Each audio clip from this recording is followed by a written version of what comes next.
Good morning everyone. I hope आप सभी लोग अच्छे होंगे। और आज मैं आप लोगों के लिए लेकर आई हूँ एक टॉपिक बहुत ही स्पेशल है। खासकर हमारी डीएमएलटी वीएमएलटी के जो स्टूडेंट हैं, लेबोरेटरी के जो स्टूडेंट हैं, उनके लिए बहुत ज़्यादा ज़रूरी है, क्योंकि इस टॉपिक पे ज़्यादातर कभी बात करते हैं तो हम ज़्यादा नहीं बोल पाते हैं।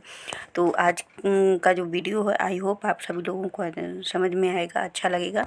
और आप सभी को अच्छा लगता है प्लीज़ इस पर कमेंट, और अच्छा लगता है तो भी कमेंट करिए, नहीं अच्छा लगता तो भी बताइएगा, ताकि मैं और भी अच्छे से इसको प्रिपेयर कर सकूं अपने अच्छे से वीडियो, और उसमें आपको अच्छी सी नॉलेज दे सकूं। जिस भी टॉपिक पे मैं बात करूं, जिस भी टॉपिक पे बारे में आपको मैं बताऊं। तो आज का जो टॉपिक है वो है सीरम और प्लाज्मा। अगर हम जब भी कभी सीरम और प्लाज्मा की बात आती है तो हम सिर्फ इतना ही बोल पाते हैं कि विद एंटीकोगुलेंट हमारा प्लाज्मा है, विदाउट एंटीकोगुलेंट हमारा सीरम है। ओके, अब ये तो पता हो जाता है कि विद एंटीकोगुलेंट। अब विद एंटीकोगुलेंट में प्लाज्मा है तो उसके साथ साथ क्या चीज़ें होती हैं वो हमें नहीं पता होती।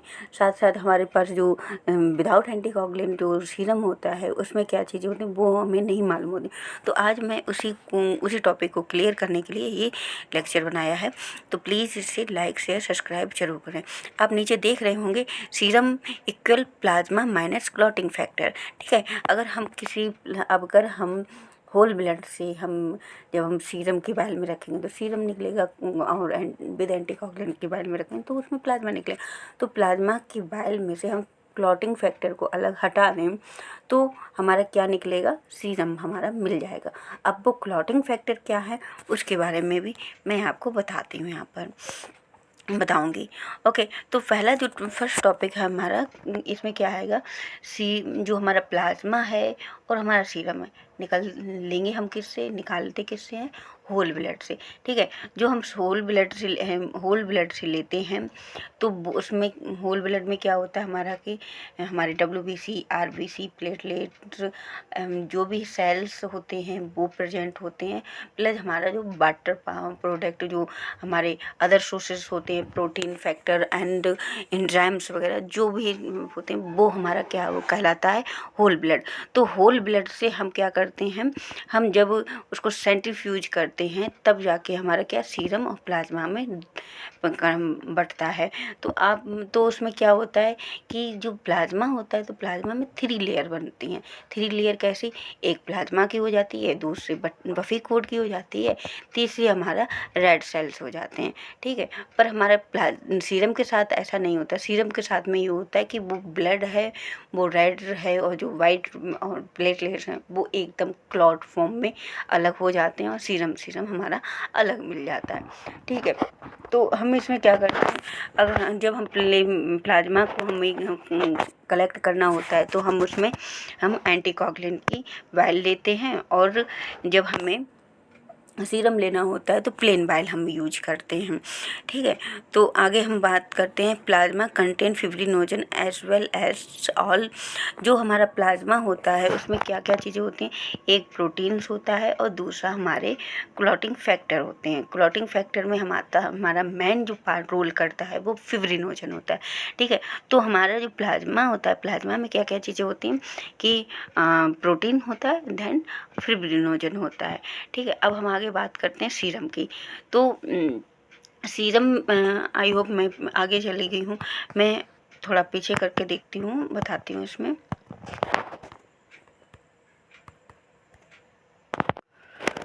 और जो इसमें हमारा जो सीरम होता है उसमें क्या होता है, ओनली ऑन प्रोटीन होता है, उसमें फिब्रिनोजन प्रेजेंट नहीं होता है। ठीक है, अब आगे चलते हैं। तो plasma can be obtain immediately after sample collection by centrifugation. हम क्या करते हैं, जैसे एंटीकोगुलेंट पे हमने अपना होल ब्लड रखा और उसमें क्या किया है कि हमें प्लाज्मा निकालना है तो वो इमीडिएटली हम निकाल सकते हैं, निकल जाता है। अब देन बट हमें अगर सीरम निकालना होता है तो सीरम के लिए हमें 30 मिनट हमें अपने रूम टेम्परेचर पे रखना होता है। रूम टेम्परेचर के बाद में हम उसे सेंट्रीफ्यूज करके और सीरम निकाल सकते हैं, ठीक है, ले सकते हैं। और अगर हम यही चीज़ जल्दबाजी में करें प्लेन ट्यूब में तो वहाँ पर हीमोलाइज होने के चांसेस थोड़े ज़्यादा रहते हैं। इस वजह से हम क्या करते हैं 30 मिनट के लिए उसे सेपरेट होने के लिए रख देते हैं। जो ब्लड है पहले मतलब कि इन्वायरमेंट के अकॉर्डिंग वो क्लॉट हो जाए, देन उसके बाद में हम सेंट्रीफ्यूज के थ्रू उसे अच्छे से मतलब कि क्लॉट कर लेते हैं। फिर उसके बाद में इसका थर्ड पॉइंट आता है amount of sample is greater with plasma than with serum for given amount of blood.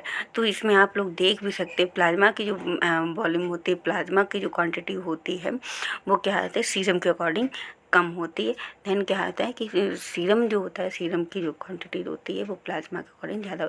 मैंने आपको पहले बताया कि ये प्लाज्मा की बाइल में हम जब ब्लड लेते हैं तो वो 3 पार्ट में डिवाइड होता है और जो सीरम के बारे में होता है तो वो 2 पार्ट में डिवाइड हो जाता है, ठीक है। तो इसकी वजह से भी इसकी क्वांटिटी में फ़र्क आता है। तो अब यहाँ आगे बात करते हैं सीरम डेंसिटी इज 1.24 ग्राम पर ml, ठीक है। सीरम की जो डेंसिटी होती है, जो गाढ़ापन होता है वो 1.24 ग्राम पर ml होता है। और इसकी जो इसमें वाटर का जो सोर्सेस होता है, वाटर जो पाया जाता है वो 90% पाया जाता है।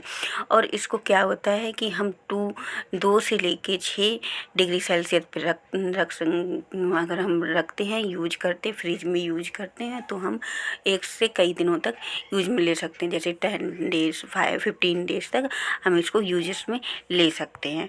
फिर उसके बाद में प्लाज्मा की आती है। प्लाज्मा डेंसिटी इज 1.25 ग्राम पर ml। तो जो प्लाज्मा की डेंसिटी होती है वो मतलब कि थोड़ी ज़्यादा होती है बिकॉज सीरम के क्वांटिटी के अकॉर्डिंग, डेंसिटी के अकॉर्डिंग, ठीक है। तो 1.25 ग्राम पर ml इसकी जो प्लाज्मा की डेंसिटी होती है। इसमें जो वाटर का सोर्सेज होता है 92 से लेकर 95% तक होता है।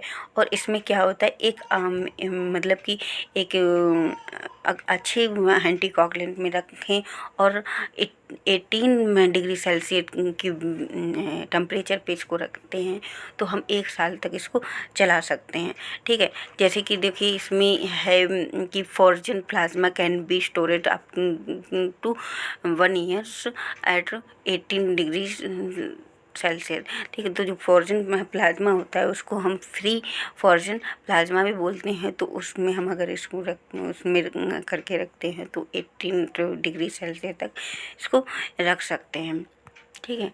अब आती है इसकी सीरम यूजेस। इसके यूजेस की बात आती है कि सीरम से हम कौन कौन से टेस्ट लगा सकते हैं, कौन कौन किस किस में सीरम यूज होता है और किस किस में प्लाज्मा यूज होता है। तो अभी हम बात करते हैं सीरम की। For quantitative chemical determination of most components of metabolism enzymes hormones markers। तो जो हमारे सीरम है तो वो ज़्यादातर बायोकेमिकल के टेस्ट में यूज होता है जिसमें एंजाइम्स हैं, हार्मोन्स है, तो इनके टेस्ट वगैरह लगते हैं। फिर आता है for electrophoresis of proteins anti immunoglobulins. तो जो इलेक्ट्रोफोरेसिस होता है जैसे कि डीएनए, आरएनए मॉलिक्यूल्स की जो स्टडी करी जाती है वो इलेक्ट्रोफोरेसिस में आता है।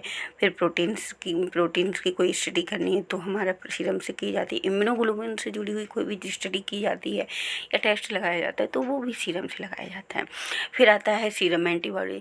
अगर हम भी जब कभी किसी की एंटीबॉडीज़ चेक करनी होती है, एंटीबॉडीज टेस्ट होते हैं तो वो भी हम सीरम को ही यूज में लेते हैं।